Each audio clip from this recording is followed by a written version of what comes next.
నమస్తే, welcome to NCN news. నేను కళ్యాణి. బులెటిన్లో ముందుగా హెడ్లైన్స్. చోడవరం కోకో రైతులతో జిల్లా కలెక్టర్ ప్రశాంతి ముఖాముఖి.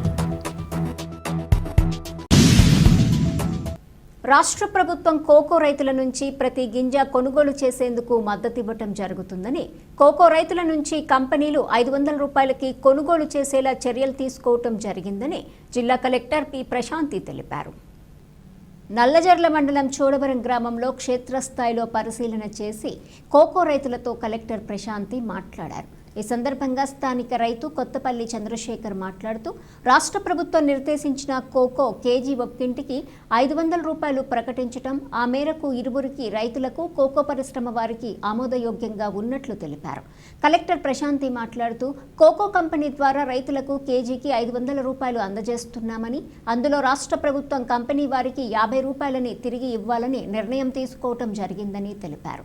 కలెక్టర్ వెంట జిల్లా హార్టికల్చర్ అధికారి పి సుజాత కుమారి, ఏపీఎంఐపి పీడీ ఏ దుర్గేష్, స్థానిక హార్టికల్చర్ అధికారులు, రైతులున్నారు. ప్రిఫర్ చేశారు మేడం.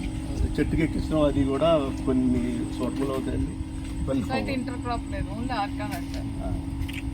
ఇది పామ్ ఆయిల్లో అన్ని ఇంటర్ క్రాప్స్ అంటాం. కోకోనట్లో ఇక్కడ ఎవరు ప్రొక్యూర్మెంట్ చేస్తున్నారమ్మా?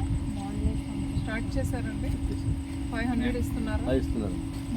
హెరిటేజ్ వాళ్ళు హెరిటేజ్ వాళ్ళు ఎందుకు చేయట్లేదు? మొన్న ఇక్కడ 2 days బ్యాక్ ఇక్కడ ప్రొక్యూర్ చేశారు. వాళ్ళు ఎవరు? ఇప్పుడు వెహికల్స్ పెట్టుకొని మీకు కూడా ఈజీ అవుతుంది కదా. ఆల్రెడీ ట్రైన్స్ రైతులు హ్యాపీ అండి. 1 week నుంచి ప్రాసెస్ చేశారండి హార్టికల్చర్ డిపార్ట్మెంట్ అందరూ. మీరు కూడా ఫామ్ కూడా మీరు చేయించారండి కదండి. మేమంతా అక్కడ తిరిగాము. ఈరోజు వచ్చాము. అది తీసుకున్నాక 2 days బ్యాక్ వచ్చి వాళ్ళ దగ్గర ఉండి ఇప్పుడు విలేజ్ చేస్తున్నారు కదా. అంటే మనకి కొంత కన్ఫ్యూజన్ ఎలా వచ్చిందంటే, మీరు కొందరు ఫార్మర్స్ ఒక 2-3 విలేజ్లో మీరు చేస్తున్నారు, ఒక దగ్గర పెట్టుకున్నారు. మాకు ఈ క్రాప్ డేటా అది మ్యాచ్ కాలేదు. సో అందుకు విలేజ్ సర్వే నెంబర్ వారీగా చేస్తాం. సో వాళ్ళకి ఇప్పుడు కన్ఫ్యూజన్ ఉండదు, మాకు